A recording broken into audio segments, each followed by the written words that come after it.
এখানে ব্ল্যাঙ্কে ক্লিক করব। ওকে,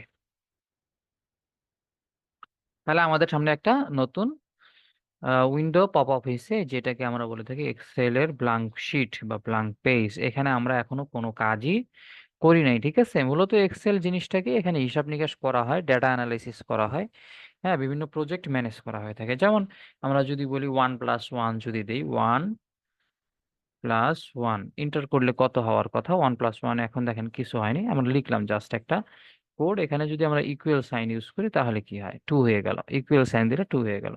এখানে আমরা যে কোনো কিছু লিখতে পারি, সেটা হইতে পারে আমাদের নাম্বার, হইতে পারে কোনো একটা শব্দ, ঠিক আছে, যে কোনো কিছু আমরা এখানে লিখতে পারবো, ঠিক আছে।